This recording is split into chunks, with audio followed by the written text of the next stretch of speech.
TVN 24 news নেটওয়ার্কের নিয়মিত আয়োজন টিভিএন অ্যানালিসিস অনুষ্ঠান থেকে আপনাদের সবাইকে স্বাগত জানাচ্ছি আমি রানা আহমেদ। সুপ্রিয় দর্শক, আপনারা এই মুহূর্তে যারা ঘরে টেলিভিশন সেটের সামনে বসে অনুষ্ঠানটি দেখছেন কিংবা আরেকটু পরে টেলিভিশন সেটের সামনে বসে আপনাদের এই প্রিয় অনুষ্ঠানটি উপভোগ করবেন, কিংবা এই মুহূর্তে যারা ফেসবুক লাইভে ঢুকেছেন অথবা আরেকটু পরে ফেসবুক লাইভে ঢুকবেন, কিংবা আরও পরে সময় সুযোগ মতো যারা ইউটিউবে অনুষ্ঠানটি দেখবেন, তাদেরকেও আগাম স্বাগত জানিয়ে রাখি। সুপ্রিয় দর্শক, আজকে আমরা ইমিগ্রেশন নিয়ে কথা বলবো। ইমিগ্রেশনের গুরুত্বপূর্ণ দুটো বিষয় আজকে আমরা আলোচনার জন্য নির্ধারণ করেছি। জানি না আমরা সময় পাবো কি না আলোচনা, সেক্ষেত্রে মূল যে বিষয়টি নিয়ে আমরা কথা বলতে চাই সেটি হচ্ছে ইমিগ্রেশন বিচারকদের জন্য নতুন নির্দেশিকায় অ্যাসাইলাম মামলায় বিচারক না শুনেই প্রত্যাখ্যান করতে পারবে। খুবই গুরুত্বপূর্ণ একটি বিষয়। এই বিষয়টি নিয়ে আমরা আজকে কথা বলবো। হাতে যদি সময় থাকে তাহলে আইস অভিযানের উপর লস অ্যাঞ্জেলসে যে বিক্ষোভ হয়েছে তার প্রভাবটা এখন কেমন সেটা নিয়েও আমরা কথা বলবো। সুপ্রিয় দর্শক, এর বাইরে ইমিগ্রেশন সংক্রান্ত তো আপনাদের প্রশ্ন থাকবেই। সেই প্রশ্নগুলো করবার জন্য আমাদের টেলিভিশন স্ক্রিনে যে টেলিফোন নম্বরটি ভেসে উঠেছে, তারপরেও আমি বলে দিচ্ছি 646-307-9828 এই নম্বরে ফোন করতে পারেন, কিংবা যাদের ফোন করতে একান্তই অসুবিধা হয় তারা আমাদের ফেসবুকেও প্রশ্ন রাখতে পারেন। আমরা সবগুলো প্রশ্নের উত্তর দেওয়ার চেষ্টা করব। এবং ইত্যকার এই সমস্ত বিষয়ে আলোচনা করবার জন্য আমাদের স্টুডিওর সঙ্গে আজকে সংযুক্ত হয়েছেন আমাদের সকলের প্রিয়জন, প্রিয় মানুষ, প্রিয় মুখ, প্রিয় অ্যাটর্নি অশোক কে কর্মকার। অ্যাটর্নি অশোক কে কর্মকার, আপনাকে স্বাগত। আমরা যে বিষয়টি আজকে আলোচনার জন্য নির্ধারণ করেছি যে ইমিগ্রেশন বিচারকদের জন্য নতুন নির্দেশিকায় অ্যাসাইলাম মামলা বিচারক না শুনেই প্রত্যাখ্যান করতে পারবে। এক্ষেত্রে আপনার কাছে যে প্রশ্নগুলো আমি একবারেই রেখে দিতে চাই যে ইমিগ্রেশন বিচারকদের জন্য তৈরিকৃত নির্দেশিকায় অ্যাসাইলাম মামলা বিচারক না শুনেই রিজেক্ট করতে যে পারবে, কেন এমন নির্দেশিকা, আর কি কি আছে এই নির্দেশিকায় যা অবৈধ অভিবাসী বা অ্যাসাইলাম যারা আবেদনকারীদের জন্য বিপদে আরও ডেকে আনতে পারে। এক কথায় এর প্রভাব কি, এবং এতে কি ডিউ প্রসেস বা ন্যায় বিচারের সুযোগ কমে যেতে পারে কিনা, এই বিষয়গুলো আপনার কাছ থেকে একবারই বিস্তারিত শুনতে চাই। অ্যাটর্নি অশোক কে কর্মকার। ধন্যবাদ ভাই, ধন্যবাদ দর্শক সবাইকে ধন্যবাদ, শুভ সন্ধ্যা। আমি খুব আসলে খুব ভালোভাবে শুনতে পাচ্ছি না, টেকনিক্যাল কারণে বোধ হয়। আমাকে শুনতে পাচ্ছেন কিনা আমি ঠিক বলতে পারছি না। হ্যাঁ, আপনাকে শুনতে পাচ্ছি। আমরা শুনতে পাচ্ছি না আপনাকে মোটেও। তো আমি বলতে থাকবো। হ্যাঁ, বলুন। আমি কিছু শুনতে পাচ্ছি না, তো যদি আমাকে শুনতে পান আমি বলছি যে হ্যাঁ, এরকম অনেক বেশ কিছুদিন ধরেই এখন চলছে, সেটা হলো যে শুধু ইমিগ্রেশন কোর্টে নয়, এখন এমনকি আপনার ইউএসসিএইচও অনেক কেসগুলোকে ডিসমিস করে দিচ্ছে। তারা অনেকে অ্যাপ্লাই করেছেন অ্যাফার্মেটিভলি, বিশেষ করে যারা আপনার বর্ডার দিয়ে এসেছিলেন, পরবর্তীতে যাদের কেস কোর্টে যায়নি তাদের কেসগুলো কিন্তু অনেকেই ইউএসসিএইচ অনেক সময় এখন ডিসমিস করছে, এবং ইমিগ্রেশন কোর্টও ডিসমিস করে দিচ্ছে। এবং ডিসমিস করার ক্ষেত্রে কিন্তু যেটা হচ্ছে সেটা হলো যে ইমিগ্রেশন কোর্ট, ইমিগ্রেশন জাজ কিন্তু প্রায় সময় আপনার ডিএইচএস এর বক্তব্য শুনে যে তারা ডিসমিস করতে চায়, তাদের এটা মনে করে প্রাসঙ্গিক না এই মুহূর্তে, তাদের কোনো কেসটা তারা করতে চায় না। তো স্বাভাবিকভাবে মনে হতে পারে যে এটা কেমন করে হতে পারে। এটা খুবই দুঃখজনক, কারণ হলো যারা অ্যাসাইলাম অ্যাপ্লিকেশন করেন তাদের প্রত্যেকেই একটা অধিকার আছে তাদের কেসটা তারা শোনার জন্য যেন শুনানি হয়ে সেটাকে একটা ডিসিশন ইমিগ্রেশন কোর্ট, ইমিগ্রেশন জাজ প্রদান করে থাকেন। আমরা যেটাকে বলি মেরিট হিয়ারিং, মেরিটের বেসিসে সেটাকে হিয়ারিং করে সেটাকে ডিসিশন দেওয়া যে কেস এটা চলতে পারে কিনা অথবা অ্যাপ্রুভেবল কিনা। কিন্তু বর্তমান যে প্র্যাকটিস হয়েছে সেটা হলো যে উইদাউট হিয়ারিং ইমিগ্রেশন জাজ যেটা ডিএইচএস এর কাছ থেকে বক্তব্য শোনার পরে তা ডিসমিস করে দিচ্ছেন। তো সেই ক্ষেত্রে এটা দুঃখজনক, এবং এটা ক্ষেত্রে আপনার করণীয় কি? অবশ্যই যারা অ্যাটর্নি হিসেবে আমরা এটা প্রোটেস্ট করে থাকি, কিন্তু এরপর জাজ করে থাকেন, জাজরা অনেক সময় করে থাকেন। নিউ ইয়র্কে আমি মনে করি না অনেক বেশি সে অর্থে, কিন্তু হচ্ছে এখানেও। তো ইউএস থেকে কিন্তু আপনার ম্যাক্সিমাম বিরাট অংশ এখন ডিসমিসালে আসছে এবং তারা ডিসমিস করার ফলে নির্গত হচ্ছে। তো এই সব পর্যায়ে আমাদের কি করণীয় সেটা একটা খুবই জরুরি, কারণ হলো জাজরা যখন ডিসিশন দেন ইমিগ্রেশন জাজ অবশ্যই সেটা অ্যাপিল করতে পারেন অবশ্যই। যখন অ্যাসাইলাম অফিস এটাকে না বলে ডিসমিস করে দেয় তখন আপনি রিফাইল করতে পারেন, অথবা তাদেরকে পুনরায় করার জন্য মানে তাদেরকে এনটিএ দেওয়া, নোটিশ টু অ্যাপিয়ার দিয়ে অর্থাৎ ডকেট করার জন্য তাদেরকে অনুরোধ করা যেতে পারে। তো আমরা সেটা করে যাচ্ছি বিভিন্ন সময়, কিন্তু এরপরও কিন্তু অনেক হচ্ছে, তারপর অনেক কেসগুলো ডিসমিসাল হয়ে যাচ্ছে। তো সেই জিনিসগুলোর দিকে আমাদের লক্ষ্য রাখতে হবে যে আমাদের কি কি করণীয়, যেটা আমি বললাম। এর বাইরে আপনার যেটা হলো আমাদের ডিটেনশনের ক্ষেত্রে অনেক ডিটেনশন হচ্ছে, অনেকে ডিটেইন করা হচ্ছে যাদের অ্যাপ্লিকেশন পেন্ডিং আছে, হঠাৎ করে তাদের পেন্ডিং ডিসমিস করার পরে তাদেরকে অ্যারেস্ট করা হচ্ছে, যেটা আমিও দেখছি, আপনারা সবাই জানেন। আর সেসব ক্ষেত্রে আমাদের কোনো কিছু করণীয় আছে কিনা, আমি কি এই পর্যন্ত আমাকে শোনা যাচ্ছিল কিনা, আমি কিন্তু খুব ভালো করে কোনো ফিডব্যাক পাচ্ছি না, সেই জন্য আমি বলছি। হ্যাঁ, শোনা যাচ্ছে। তো এটার যে প্রভাব, যেটা শুনতে পাচ্ছি না। জি, তো এখন এটা যে আপনি যেগুলো বললেন যে, বা আমরা যেটা নির্দেশিকার মধ্যে দেখতে পেলাম যে বিচারক না শুনেই, মামলা না শুনেই খারিজ করে দিতে পারে বা রিজেক্ট করতে পারে বা প্রত্যাখ্যাত করতে পারে।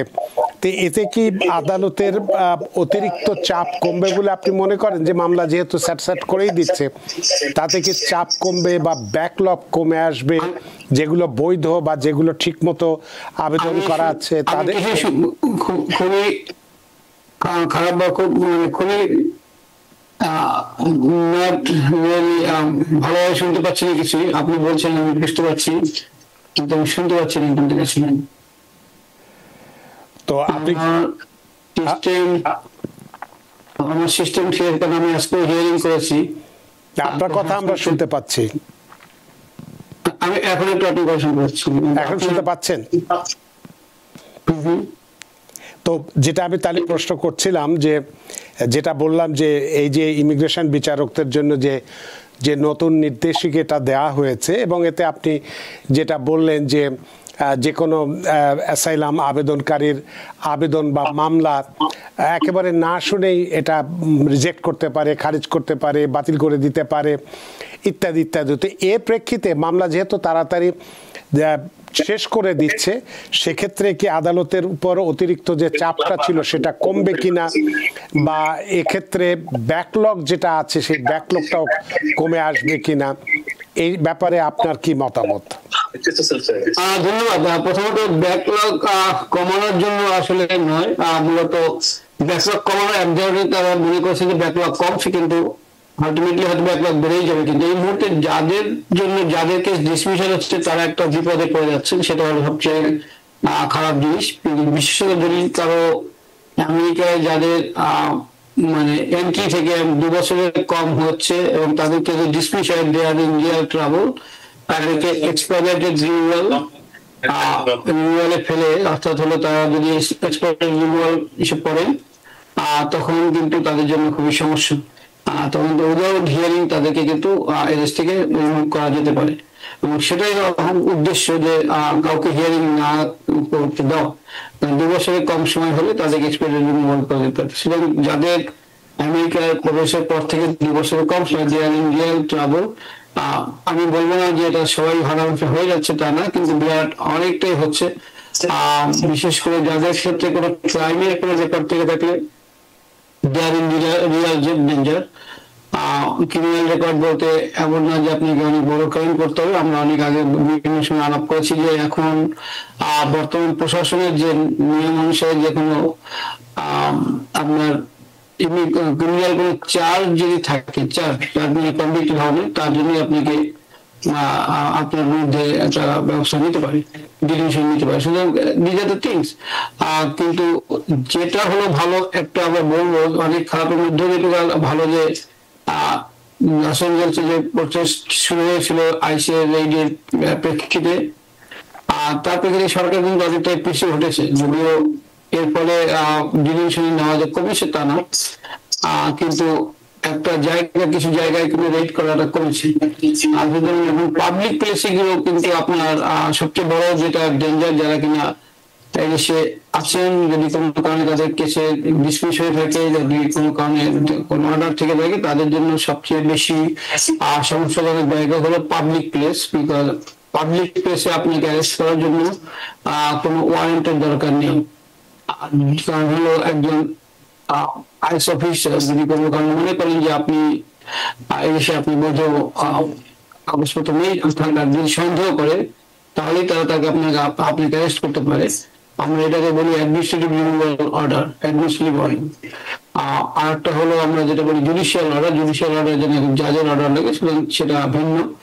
আর সুতরাং তারা কিন্তু আপনি নন পাবলিক এরিয়া থেকে যে কোনো সময় আপনাকে অ্যারেস্ট করতে পারে। সুতরাং একটু সাবধানতা অবলম্বন সবসময় জরুরি। যদি দরকার না হয় যেন পাবলিক প্লেসগুলোতে আপনি এড়িয়ে যাওয়া যেতে পারে। ধন্যবাদ। এটা তো গেলই। তো আপনি যেটা আরেকটি প্রশ্ন করি, আমরা দর্শকদের একটু প্রশ্নে যাব যে যেহেতু আবেদনগুলো বিচারক কেবল এই লিখিত দাখিলেও প্রত্যাখ্যান করতে পারে বা রিজেক্ট করতে পারে, তাহলে সেক্ষেত্রে কি এটা ডিউ প্রসেস বা ন্যায় বিচারের সুযোগটা কমে যাচ্ছে না? মানুষ কি বঞ্চিত হচ্ছে না এক্ষেত্রে? বলাই বাহুল্য, মানুষের যারা এসে অ্যাপ্লিকেশন করেছেন তাদের একটা এক ধরনের রাইট আছে, সেটা হলো যে ডিউ প্রসেস ল, যেটা আমরা বলি ডিউ প্রসেস। সেখানে অবশ্যই তাদের কেসটা শোনার, যে তাদের কেসটা যদি শুনানির মাধ্যমে এটাকে যদি গ্রহণযোগ্য না হয়, সেটা তো হতেই পারে, জাজ বলতেই পারে, কিন্তু সেই জায়গাটা হচ্ছে না। কিন্তু আইন যেটা ইমিগ্রেশন ল আসলে দেশের অন্যান্য ল থেকে different. Immigration immigration law deal করে হলো নন সিটিজেনদের, এবং অনেকগুলো অধিকারী যেটা সিটিজেনদের জন্য প্রযোজ্য, তা অনেকটাই কিন্তু নন সিটিজেনদের ক্ষেত্রে প্রযোজ্য হয় না বলেই আইসের পক্ষে সম্ভব একজনকে ডিটেইন করা। একজন আমেরিকান সিটিজেনকে ডিটেইন করার সম্ভাবনা নেই আইস বা অন্য কোনো কর্তৃপক্ষ উইদাউট ওয়ারেন্ট বাই জাজ। একজন এলিয়েনকে কিন্তু অ্যারেস্ট করার জন্য জাজের কোনো অর্ডার দরকার নেই, একজন অ্যাডমিনিস্ট্রেটিভ অর্ডার হলেই কিন্তু সম্ভব। এবং এমনকি আইসি অফিসার তার সন্দেহ হয় যথেষ্ট। সুতরাং ইউ ক্যান সি যে একজন সিটিজেনের যে রাইট গুলো আছে সেটা ঠিক এলিয়েন বলি আমরা, এরা এলিয়েন বলে, যে আমরা নন সিটিজেন বলতাম বা বলি, তাদের ক্ষেত্রে কিন্তু একেবারে প্রযোজ্য হয় না। সুতরাং একদিক থেকে এটা নৈতিক দিক থেকে অবশ্যই এটা সঠিক না, কারণ হলো কেউ তার মানে যে দাবি সেটাকে একটা মেরিট হিয়ারিং এর মাধ্যমে মূল্যায়ন করতে পারছে না। অন্যদিকে এটা যে অবৈধ এখন পর্যন্ত যে আইনের যে ধারাগুলো আছে, যেটাকে আমরা নৈতিক ভাবে বলতে পারি না, অনেক সময় বলি এটা ঠিক হয়তো সঠিক হয়নি সেভাবে, কিন্তু স্টিল এটা ইলিগাল না। সুতরাং এর বিরুদ্ধে আপনাকে ব্যবস্থা নিতে হলে আইনগত ব্যবস্থা নিতে হবে। ম্যান্ডামাস আমরা করতে পারি বিভিন্ন সময়, যদি কোনো কোনো ক্ষেত্রে ম্যান্ডামাস ডিস্ট্রিক্ট কোর্টে ম্যান্ডামাস অ্যাপ্লিকেশন করে রিট করে আমরা কিন্তু এটার ব্যবস্থা পেতে পারি। কিন্তু তাৎক্ষণিকভাবে এই যে আমরা লিগাল পদ্ধতিগুলো বলছি, সেগুলো করার জন্য যে পরিমাণ ফিনান্সিয়াল অ্যাবিলিটি দরকার, সময় দরকার, সেগুলো কিন্তু ম্যাক্সিমাম সময় পাচ্ছে না কেউ। কারণ যারা এদেশে মাত্র 2 বছরের কম সময় তারা এদেশে এসে পা রাখার পরেই ঠিক এনাফ টাইম পায়নি তাদেরকে নিজেদেরকে একটু গুছিয়ে দেওয়া। It's like even though আপনি মেনটেন্স করতে পারেন, কিন্তু মেনটেন্স করার জন্য যে আর্থিক সচ্ছলতা দরকার সেটা তো অনেক সময় হয়ে ওঠে, অথবা সেই সময় পাওয়া যায় না। কারণ যদি এক্সপেক্টেড মিনিমামে পড়ে যাওয়া যায়, তাহলে তাদেরকে যে তাড়াতাড়ি ভাবে এই দেশ থেকে বিতরণ করা হচ্ছে, আইনে যেসব আপনার সুবিধা নেওয়ার সম্ভাবনা থাকে, প্র্যাকটিক্যালি দেখা যায় যে অনেক সময় সেগুলো অ্যাভেল করা যায় না। সেজন্য সাবধানতা অবলম্বন করে অশিক্ষার জরুরি। প্রিভেনশন ইজ বেটার দ্যান কি হয়, যেটাকে বলি। অনেক ধন্যবাদ বিষয়টি ব্যাখ্যা করার জন্য। তারপরে এখানে একটি প্রশ্ন থাকবে যে এরূপ অবস্থায় যারা আবেদনকারী বা যারা ক্ষতিগ্রস্ত হচ্ছে তাদের করণীয় কি, বা আপনি কি পরামর্শ দেবেন একজন ইমিগ্রেশন বিশেষজ্ঞ হিসেবে, এটি প্রশ্নটি থাকবে। তবে তার আগে একটু দর্শকদের প্রশ্ন নিয়ে নেই। সুপ্রিয় দর্শক কে আছেন টেলিফোনে, দয়া করে নাম পরিচয় দিয়ে আপনার প্রশ্নটি করুন।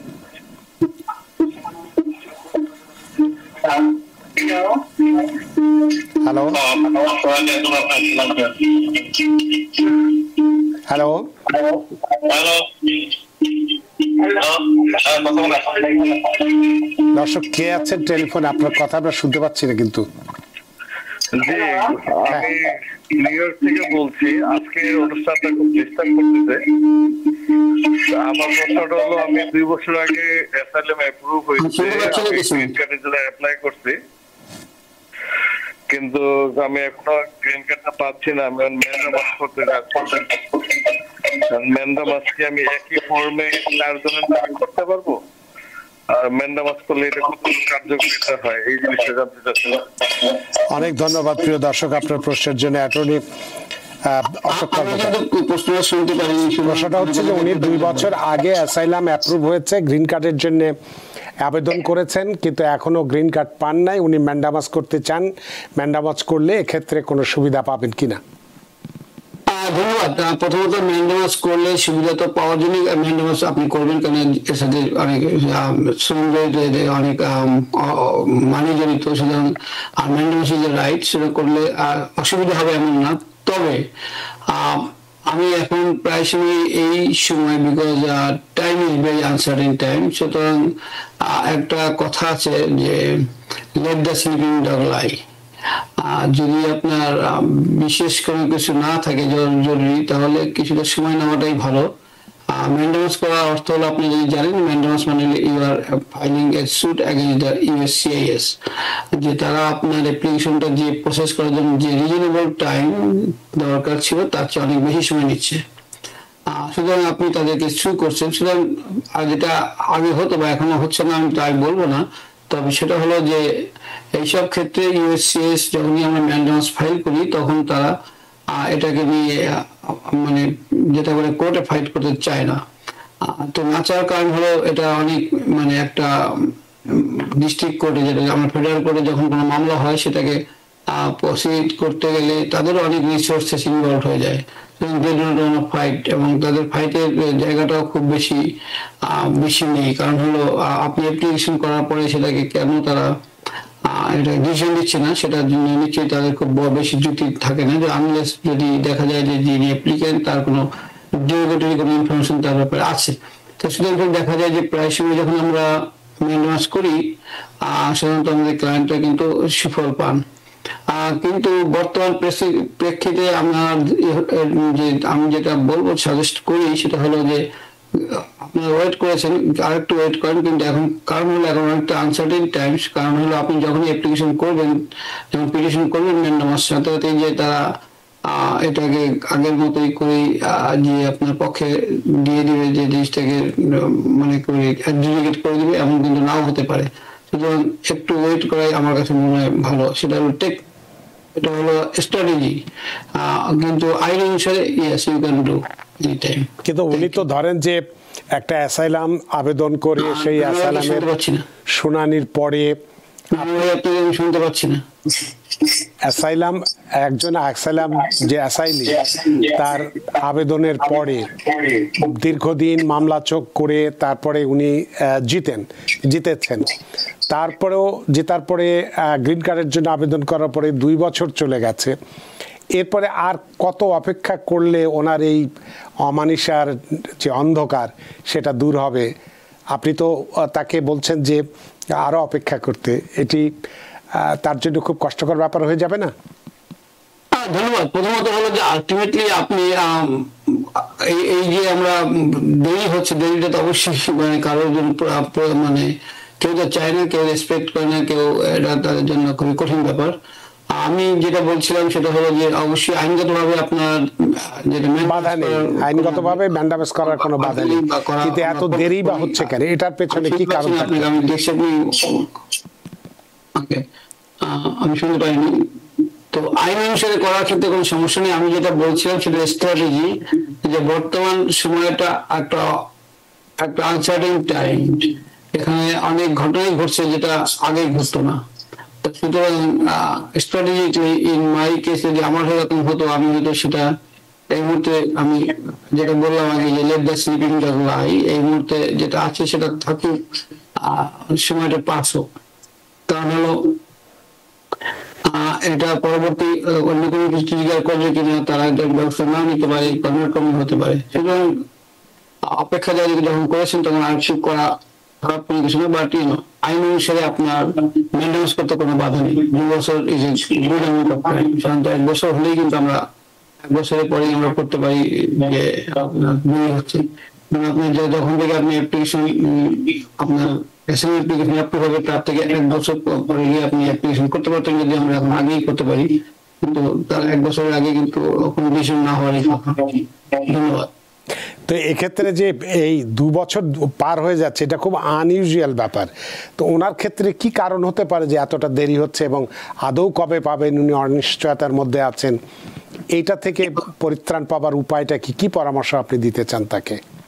প্রথমত হলো 2 বছর যে আনইউজুয়াল, মানে অনেক লম্বা সময়, কিন্তু আনইউজুয়াল আমি বলবো না এই কারণে যে অনেক লোকই কিন্তু অনেকেই এরকম অ্যাপ্লিকেশন 2 বছর বা তার বেশি সময় ধরে পড়ে আছে। এটা যে এমন না যে ওনার একাই, এটা কাম্য না, desired না, nobody wants that, and we do not know why that it takes so long, but it is not unusual। যেটা আমি সেটা বলতেছিলাম যে আপনার ওনার ক্ষেত্রে এটা এক ধরনের যে কোনো এক্সেপশন বা ব্যতিক্রমের মধ্যে পড়ছেন তা না, অনেকের মধ্যে উনি একজন।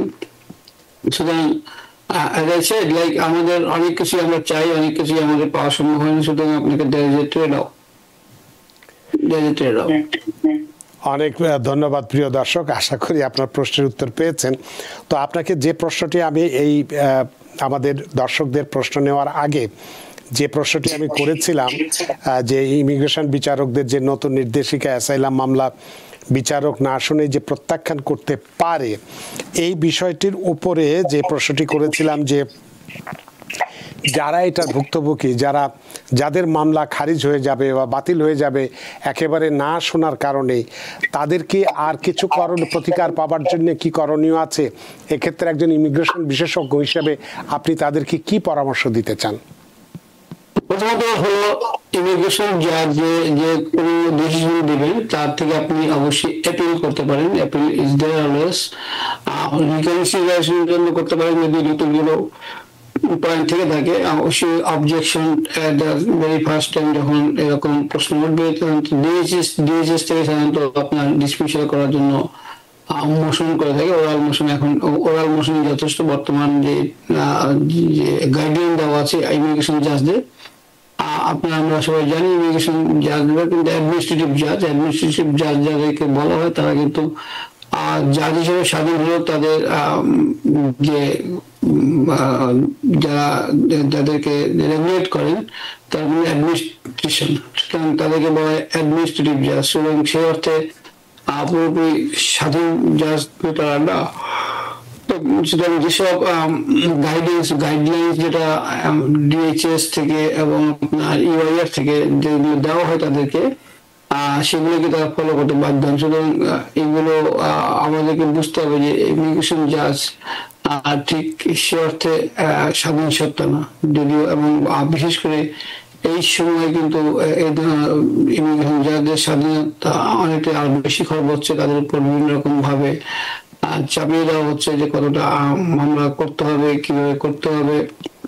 তাদেরকে বারবার বিভিন্ন রকম এরকম গাইডেন্স নামে তাদেরকে কিন্তু বলা হচ্ছে কি করতে হবে। সুতরাং ঠিক জুডিশিয়াল সিস্টেমে এরকম চলে না, কোনো যে কোনো জুডিশিয়াল সিস্টেমে কোনো এক্সিকিউটিভ অর্ডার দিয়ে এরকম বলা যায় না যে এরকম একদম জাজকে করতে হবে, সেখানে লয়ের মাধ্যমে সে নির্ধারিত। এখানে কিন্তু অনেক গাইডেন্স এর মাধ্যমে, অনেক নিয়মের মাধ্যমে অনেক কিছু কিন্তু পরিচালিত হতে পারে। সুতরাং সেই থেকে এটা একটু দুঃখজনক হলেও মানতে হবে যে এটা যত এটা আইন, এটা অ্যাডমিনিস্ট্রেটিভ ল এবং অ্যাডমিনিস্ট্রেটিভ জাজদের জন্য এটা প্রযোজ্য।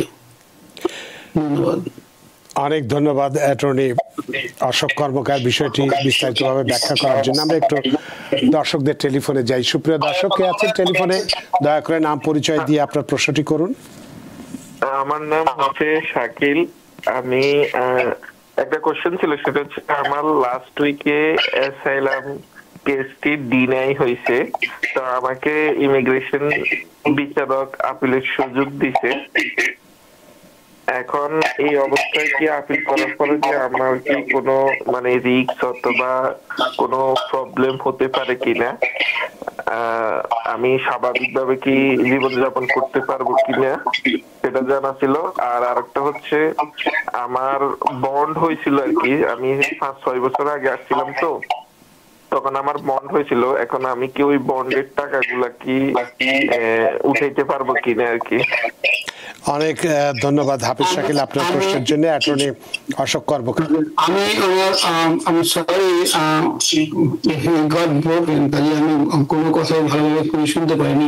ওনার যে প্রশ্ন ছিল সেটি হচ্ছে যে উনি অ্যাসাইলাম সিক করেছিলেন লাস্ট উইকে, সেটা ডিনাই হয়ে গেছে, কিন্তু জাজ তাকে অ্যাপিল করার একটা সুযোগ দিয়েছে, অর্থাৎ উনি অ্যাপিল করতে পারবেন। তো এই অবস্থায় এই ইন দ্য টাইম যেটার মধ্যে উনি কি আবারটা রিড করতে পারেন কি না, বা সেক্ষেত্রে ওনার কোনো রকম সমস্যা হতে পারে কি না, বা স্বাভাবিক জীবনযাপন তিনি করতে পারবেন কি না, এই একটা। দুই হচ্ছে যে উনি যখন আসেন তখন বন্ড দিয়েছিলেন, বন্ড হয়েছিল, সেই বন্ড দেওয়ার কারণে এখন তো অনেক দিন হয়ে গেছে, তো এখন সেই বন্ডের অর্থটা তিনি তুলতে পারবেন কিনা। ধন্যবাদ। প্রথমত আমরা যদি একটু শুনে থাকেন দেখবেন যে যদি আমরা বলেছিলাম যে ইমিগ্রেশন জাজ যদি কোনো অর্ডার করেন আপনি অবশ্যই তা আপিল করতে পারবেন। আপিল করার জন্য আপনার 30 দিন সময় আছে, সুতরাং এই সময়ের মধ্যে যদি আপনি আপিল করেন, ইউজুয়ালি যেটা কোর্টের প্রতি ডিফারেন্স বা যাকে বলে আমরা সম্মান দেখে কাউকে ডিটেইন করা হয় না, তার মানে যে ডিটেইন করতে পারে না, ডিএইচএস ইউজুয়ালি করতে পারে। যদি আপনি আপিল করেন ইউজুয়ালি করার যদি একটু আইডি কার্ড থাকেন, এটা হলো আপিল। এখানে সরাসরি অন্য রিটের প্রশ্ন নেই, কারণ কোর্ট থেকে কোর্টের ডিসিশনের পরে জাজের ডিসিশনের পরে আপনি আপিল করার যে সুযোগটা আছে সেটা আপনি ব্যবহার করতে পারেন। অথবা রিকনসিডারেশনের জন্য বলতে পারেন যদি নতুন কোনো ঘটনা থাকে যেটা আগে ছিল না, যেমন যখন আপনার অ্যাপ্লিকেশন যদি হিয়ারিং হয়েছে তখন পর্যন্ত এটা ছিল না, কিন্তু পরবর্তীতে নতুন কোনো পরিস্থিতি যদি ক্রিয়েট হয় তাহলে রিকনসিডারেশনের জন্য আপনি কিন্তু অ্যাপ্লাই করতে পারেন। তবে আপনি আপনাকে আমি যেটুকু শুনলাম তার মধ্যে রিকনসিডারেশনের তুলনায় আপনার যেটা সবচেয়ে বেশি হলো অ্যাপিল করা হলো বেশি জরুরি। আর অ্যাপিল করলে আপনি আমি যেটা বললাম আপনি অবশ্যই সেভ আনলেস আমি ধরে নিচ্ছি আপনার কোনো ক্রিমিনাল রেকর্ড নেই, ক্রিমিনাল রেকর্ড না থাকলে খুব একটা ভয় করার কিছু নেই, বিকজ আপিল হলো নো নাম্বার কন্টিনিউশন। ধন্যবাদ। তাহলে সেক্ষেত্রে ওনার যে বন্ড দিয়ে এসেছিলেন সেই বন্ডের অর্থটা কি উনি বলতে পারবেন? টাকা সরি বন্ডের টাকার ব্যাপারে, বন্ডের যে আপনার অ্যামাউন্ট আছে সেটা বন্ডের অ্যামাউন্ট কিন্তু আপনি তখনই পাবেন যখন আপনাকে অ্যাপ্রুভ হবে, অথবা আপনি যদি বিজয়ী হয় তাহলে আপনি এই লিস্টে চলে যাওয়ার পরেই শুধু বন্ডের টাকা পাওয়ার প্রশ্ন আছে। আপনার কেস যেহেতু এখনো চলছে এটা ফাইনালিটি আসেনি কোনোভাবেই, ফাইনালি হতে পারে দুভাবে, এক হলে অ্যাপ্রুভালের মাধ্যমে অথবা আপনার এই লিস্ট লিভ করার মাধ্যমে। কাজে দুটি একটাও হয়নি, আপনার কেস গ্রান্ট হয়নি আর আপনি লিস্ট ছেড়েও যাননি। কাজে আপনার যে বন্ড মানে it will be held by DHS. অনেক ধন্যবাদ হাফিজ শাকিল, আশা করি আপনার প্রশ্নের উত্তর পেয়েছেন। অ্যাটর্নি অশোক কর্মকার, আমরা একটু আমাদের দ্বিতীয় আলোচনাটায় যেতে চাই, যে সেটা আমরা দেখেছি যে গত 6 জুন 2025 লস অ্যাঞ্জেলেসে আইস রেড শুরু করে এবং তাদের এটা এই যে গ্রেপ্তারি পরোয়ানা যেখানে যে সমস্ত জায়গায় গেছে যারা যে রেড করেছে সেখানে অফিস, স্কুল, কারখানা এবং অসংখ্য লোককে ধরে নিয়ে গেছে, এটা আমরা জেনেছি। তো এইটার ফলে যে আইসের যে এইটার ফলে ইমিগ্র্যান্টদের উপরে বা অবৈধ ইমিগ্র্যান্ট বা যাদের কথাই বলে না কেন তাদের উপরে আইসের যে কার্যক্রমের প্রভাবটা কীরূপ পড়বে বলে আপনি মনে করেন, বা সামগ্রিক প্রভাব, সেক্ষেত্রে এই যে বিক্ষোভগুলো হচ্ছে সেই বিক্ষোভের সামাজিক প্রভাবটা কি, পরিবার ভিত্তিক প্রতিরোধ এবং নেতৃত্বটা কি হতে পারে, বা রাজনৈতিক বা আইনি প্রতিক্রিয়া কি হতে পারে, এক কথায় আইসের এই কার্যক্রমের প্রভাবটা কিরূপ পড়বে মানুষের উপরে, একটু আপনার কাছ থেকে জানতে চাই সামগ্রিক প্রভাবটা সম্পর্কে। ধন্যবাদ। প্রথমত হলো আমরা যারা বাংলাদেশে আমরা প্রোটেস্ট করতে কিন্তু অভ্যস্ত, কাজে আমাদের কাছে এই প্রোটেস্ট কিন্তু নতুন কিছু না, কিন্তু প্রোটেস্টের ফলে যে সরকারের নীতির পরিবর্তন একটা ডেমোক্রেটিক সোসাইটিতে হতেই হয়, অন্য আনডেমোক্রেটিক সোসাইটিতে প্রোটেস্টের কোনো খুব বেশি মূল্য নেই, আনলেস ইউ 2 দিনের ওয়েদে সরকার নিজেই পতন হয়, যেগুলো আমাদের এক্সপিরিয়েন্স আছে। তো এক্ষেত্রে আমাদের যেটা হলো যে প্রোটেস্ট গুলো কিন্তু এক ধরনের মানুষের সেন্টিমেন্ট, কারণ হলো এমন একটা জায়গায় চলে গিয়েছিল যখন আইস যে অমানবিক ভাবে মানুষকে ধরছে। অমানবিক আমি বলবো এটাই যে যাদেরকে ধরা হচ্ছে প্রায়শই দেখা যাচ্ছে তাদেরকে হ্যান্ডকাপ পরানো হচ্ছে, তাদেরকে পিছনের দিকে হ্যান্ডকাপ পরানো হচ্ছে, ধরে নেওয়া হচ্ছে এমন ভাবে যারা ক্রাইমের অনেকেই খেটে খাওয়া মানুষ, যাদের শ্রম আমরা ব্যবহার করেছি। এই সমাজটা তো এসে শ্রম দেয় অবশ্যই, কেউ না কেউ তাদের এটা সমাজের সামগ্রিক ভাবে লাগে। কেউ ফার্মে কাজ করছে, যারা কৃষি ফার্মে কজন আমেরিকান কাজ করে, অনেক কম, অনেক বেশি আমেরিকান যারা না তারা হয়তো কাজ করে থাকে, তাদের জন্য আমাদের অনেক সুফল আমরা পাই। রেস্টুরেন্ট থেকে শুরু করে কনস্ট্রাকশন সব জায়গায় কিন্তু আমাদের অনেক লোক কাজ করে যারা সিটিজেন না, আমেরিকান সিটিজেন না, সুতরাং তাদের শ্রম কিন্তু তারা কিন্তু সবাই কেউ ক্রিমিনাল না, তারা বরং এই দেশে কন্ট্রিবিউটর। এখন কন্ট্রিবিউটরের ক্ষেত্রে যেটা সমস্যাটা হলো যে একমাত্রই তাদের লিগালিটি নেই, লিগালিটি বা করার জন্য যে প্রক্রিয়া, তারপর কেউ অনেকে আছেন অনেকে নেই, সেটা নেই, কিন্তু দে আর নট ক্রিমিনালস, ক্রিমিনাল না। সুতরাং তাদের ক্ষেত্রে যে ব্যবহার গুলো করা হচ্ছে, মিট আউট করা হয়েছে, সেটাকে কিন্তু মানুষ খুব ধরেছে, জেনারেল মানুষ খুব ধরেছে। মানুষ মনে করে যে এটা ঠিক আমেরিকান আচরণ না, আন আমেরিকান, ভেরি আন আমেরিকান। সে কারণে সেই প্রোটেস্ট গুলো কিন্তু হয়েছে। এই প্রোটেস্ট গুলোর অনেক ভিত্তি আছে, মানুষ অনেক বেশি রিস্ক নিয়েছে, যে কারণে আমাদের প্রশাসন কিন্তু মিলিটারি যেটাকে বলেন তাদেরকে নামাতে হয়েছে। কিন্তু একটা জিনিস লক্ষণীয় যে মিলিটারি তার এদেশে গুলি করবে না, এদেশে মানুষদের গুলি করার ক্ষেত্রে তো সমস্যা আছে, এটা আমরা জানি। সুতরাং আলটিমেটলি সরকারকে কিন্তু পিছিয়ে হতে বাধ্য হয়েছে সরকার, যে এই সামগ্রিক কনফ্রন্টেশনটা কিন্তু অনেকটাই স্থগিত করে দিয়েছে, যে যেভাবে অ্যাগ্রেসিভলি চালানো হচ্ছে, এবং যারা কিনা এটা বিরোধিতা করতো বা মনে করে এটা সঠিক না, তারা কিন্তু এমবোল্ডেন্ড হয়েছে অনেকটা। সেখানে পরবর্তীতে বিভিন্ন জায়গায় শিকাগো থেকে শুরু করে বস্টন, নিউ ইয়র্ক, অনেক জায়গায় কিন্তু এই সান ফ্রান্সিসকো বলেন, সেখানে কিন্তু এটা ছড়িয়েছে। এবং এর ফলে সরকার একটা জায়গায় এসছেন যেখানে তারা একটু হলে পিছিয়ে হটেছেন।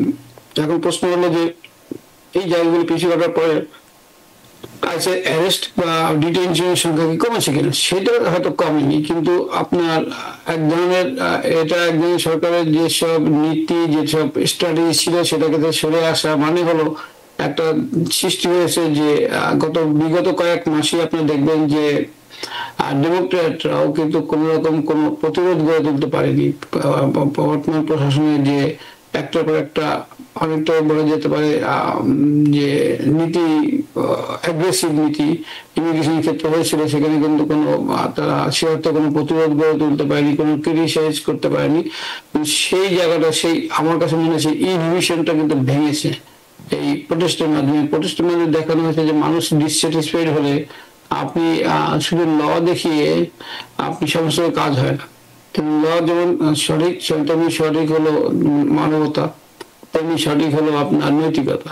তো সেদিক থেকে বলতে গেলে যে এই প্রোটেস্ট গুলো আমাদেরকে একটা সিলভার লাইনিং, একটা রে অফ হোপ আমাদের দেখাচ্ছে যে মানুষের প্রোটেস্ট কাজে লাগছে। সুতরাং ইন ফিউচার হয়তো এটা আরো বেশি, আমি আশাবাদী যে আরো বেশি কাজে লাগবে। মানুষ যে হয়রানি চলছে, যে যারা এসছে তাদেরকে অ্যাটলিস্ট নতুন করে তো অনেকেই ঢুকতে পারছেন না, সুতরাং আমরা তাদের কথা বাদে, যারা আসতে পারলেন না তাদের কথা বাদে, যারা আছেন দেশে তাদের জন্য কেন আমরা নিশ্চিত করতে পারছি না যে ডিউ প্রসেস হিয়ারিং যে আমরা তাদের কথাটা শুনি। এতটুকু ধৈর্য থাকলে আমেরিকান যে সমাজের কোনো ক্ষতি হবে না, বরং এটা আমেরিকান যে অ্যাটিটিউড, আমেরিকান যে আমরা যে মিট আউট করি, যে ট্রিটমেন্ট টু আদার্স, সেটা কিন্তু নিশ্চিত হয়ে যাবে যে অ্যাটলিস্ট যে কোর্টগুলো শোনার পরে তাদের ক্ষেত্রে ব্যবস্থা নিয়ে যে তারা দেশে থাকতে পারবে কি পারবে না। সুতরাং সেদিক থেকে এই প্রোটেস্টের কিন্তু একটা বিশেষ মূল্য আছে, যে এটা আমি বলতে চাই যে খুবই পজিটিভ একটা মূল্য আছে। Hopefully it will work. আমরা প্রায় শেষের পথে, জাস্ট ছোট্ট একটা প্রশ্ন রাখবো এই বিক্ষোভ নিয়ে, যে এই বিক্ষোভের ফলে আমরা যেটা দেখলাম, আমি জানি যে আইএস যে স্টেটেই অভিযান চালাক না কেন, স্থানীয় পুলিশের সহায়তা ছাড়া তাদের কার্যক্রম চালিয়ে নেওয়া খুব কঠিন ব্যাপার হয়। কিন্তু এই বিক্ষোভের মধ্যে দিয়ে আমরা দেখতে পাচ্ছি যে San Francisco, New York, Portland সহ বিভিন্ন জেলে স্যাংচুয়ারি স্টেট হিসেবে আমরা চিহ্নিত আছে, সেই সমস্ত স্টেট স্টেটগুলোতে এক ধরনের কিন্তু সলিডারিটি প্রোটেস্ট তারাও কিন্তু করেছে, এবং এতে করে যে স্টেট যে সভরেন্টি আছে সেটাও কিন্তু একটা যথেষ্ট একটা সুতোর মধ্যে গাঁথতে পেরেছে। এক্ষেত্রে এই সমস্ত স্টেটে আইএসের অভিযান কি আপনি কি মনে করেন যে এই প্রোটেস্টের মধ্যে দিয়ে সীমিত হয়ে আসবে? ধন্যবাদ। আমাদের একটা জিনিস যদি আমেরিকার হিস্ট্রিতে জানেন, কিন্তু স্টেটের পাওয়ার, স্টেটের যে ক্ষমতা এবং আপনার ফেডারেল ক্ষমতার মধ্যে একটা দ্বন্দ্ব চলছে বিভিন্নভাবেই। এটাকে একদল স্টেটের ক্ষমতা বিশ্বাসী, একদল ফেডারেল ক্ষমতা বিশ্বাসী। সুতরাং এটা এই ডিনামিক্সটা কিন্তু চলছে। সুতরাং এটা অনেক দিন ধরেই আমেরিকার জন্ম থেকে এটা আছে, এই ফাইটটা চলে আসছে। বর্তমান সময় সেই এটাকে ইমিগ্রেশনকে কেন্দ্র করে কিন্তু আমরা এই ফাইটটা দেখছি যে স্যাংচুয়ারি সিটি বলতো যে বলা হয়, সেগুলো আসলে সিটিগুলো এবং স্টেটগুলো যেখানে তারা ক্ষমতাবান, যারা কিনা মনে করেন তারা মনে করে যে আইসির সাথে কোঅপারেট বা কোলাবোরেট করবেন না। এটা যেমন সত্য, একই সাথে আবার ফেডারেল সরকার তাদের যে ক্ষমতা আছে সেই ক্ষমতা ব্যবহার করছেন যে যারা করছে না সহযোগিতা তাদেরকে বিভিন্নভাবে হয়রানি মানে তাদের লিগালি হয়রানি করার জায়গা রয়ে গেছে। যেমন আপনার ইমিগ্রেশনের ক্ষেত্রে তাদেরকে বলা হচ্ছে তারা অসহযোগিতা করার জন্য তাদের ব্যবস্থা নেওয়া যেতে পারে, অথবা ফিনান্সিয়ালি সেসব স্টেট বা সিটি ফিনান্সিয়ালি তাদেরকে একটা পজিশনে ফেলা হচ্ছে। সুতরাং এটা কিন্তু একটা এই ডিনামিক্সটা কিন্তু একটা চলমান প্রক্রিয়া। সেখানে স্টেট পাওয়ার ভার্সাস ফেডারেল পাওয়ারের একটা কনফ্লিক্ট হচ্ছে। সেই কনফ্লিক্টে এই প্রোটেস্ট গুলো অবশ্যই এই কনফ্লিক্টে স্টেটের পক্ষে অনেকটাই সুবিধা দিবে। তার কারণ হলো যদিও ক্ষমতার দ্বন্দ্ব স্টেট এবং ফেডারেলের মধ্যে, কিন্তু এখানে অন্য উদ্দীপ্য বিষয় হলো সেটা মানুষ, যারা একদল হলো ইমিগ্রেশনের বিপক্ষে, একদল পক্ষে। সুতরাং ইমিগ্রেশনের পক্ষে যারা আছেন তাদের ভোটগুলোকে কাউন্ট করতে হচ্ছে। আপনি জানেন বর্তমান প্রশাসন যদিও more anti immigrant, but at the same time এই যে হোয়াইট হাউস যখন বললো যে কেন তারা এটাকে পজ করছে, তারা বলছে যে সব সেক্টরে কাজ ইন্ডাস্ট্রি, যেমন রেস্টুরেন্ট ইন্ডাস্ট্রি, কনস্ট্রাকশন, তারপরে ফার্ম, এগুলোতে তাদের কাজের সমস্যা হচ্ছে। স্বীকার করে নিচ্ছেন কার্যত যে এইসব জায়গায় অনেক মানুষ আছেন যাদের হাতে ডকুমেন্টেশন তাদের ল্যাকিং আছে, সেটা তারা স্বীকার করে নিচ্ছেন। কাজে আমি যেটা পজিটিভ দেখছি যে তারা স্বীকার করছেন যে এইসব জায়গায় এমন সব লোক তাদের আছেন যাদের হয়তো প্রপার ডকুমেন্টেশনের অনেকটা অভাব হয়ে গেছে। কিন্তু তাদের এখানে পজ করার অর্থ হলো যে আমরা স্বীকার করছি যে দেয়ার আমি নির্ধার যারা নন সিটিজেন তারা আসেন হয়ে গেছে এবং তাদেরকে আমার দরকার বলে, এবং তারা নাহলে ভুল মেসেজ যাচ্ছে। এই কথাগুলো যদি ওয়ার্ডিং করে দেখেন তাহলে বোঝা যাবে মানে বর্তমান প্রশাসন একটু পিছু হচ্ছেন, এবং এটা হলো silver lining of the whole bad thing, right? অনেক ধন্যবাদ অ্যাটর্নি অশোক কর্মকার বিষয়টিকে ব্যাখ্যা করার জন্য। আরো হয়তো শুনতে পারতাম, কিন্তু আমাদের সময় শেষ হয়ে আসছে। সময়ের দড়িতে আমরা বাধার সময় সীমানা টপকানো কঠিন, তাই অনুষ্ঠান শেষ হচ্ছে। অ্যাটর্নি অশোক কর্মকার, আপনিও অনেক ব্যস্ত মানুষ, সারাদিন কর্মক্লান্তি উপেক্ষা করে আমাদের সঙ্গে যুক্ত হয়েছেন এবং খুব গুরুত্বপূর্ণ দুটো বিষয় নিয়ে কথা বলেছেন। সত্যি আমরা ঋদ্ধ, আমরা প্রাণিত। ধন্যবাদ দর্শকদের সবাইকে। Good night. আপনাকেও আবার ধন্যবাদ। সুপ্রিয় দর্শক, আমরা খুব গুরুত্বপূর্ণ দুটো বিষয় নিয়ে আজকে কথা বলেছি যে ইমিগ্রেশন বিচারকদের জন্য নতুন নির্দেশিকা অ্যাসাইলাম মামলা বিচারক না শুনে কেন প্রত্যাখ্যান করেছে বা তার প্রতিকার কি হতে পারে, এবং লস অ্যাঞ্জেলসে যে বিক্ষোভের প্রভাবটা আইসের উপরে কতটা প্রভাব বিস্তার করবে, এর ফলে কি আরও বাড়বে কি কমবে, সেই ধরনের একটা চিন্তা ভাবনা নিয়েও আমরা কথা বলেছি। আশা করি আজকের অনুষ্ঠান আপনাদের যথেষ্ট ভালো লেগেছে। সুপ্রিয় দর্শক, যে যেখানেই থাকুন ভালো থাকুন, সুস্থ থাকুন, নিরাপদে থাকুন টিভিএন 24 নিউজ নেটওয়ার্কের সাথেই। শুভরাত্রি। টিভিএন 24 টেলিভিশন দেখতে আজই কল করুন 7187776556। লগ ইন করুন www.totalcablebd.com। নিউ ইয়র্ক থেকে সম্প্রচারিত টিভিএন 24 টেলিভিশন বিশ্বজুড়ে বাঙালির কণ্ঠস্বর।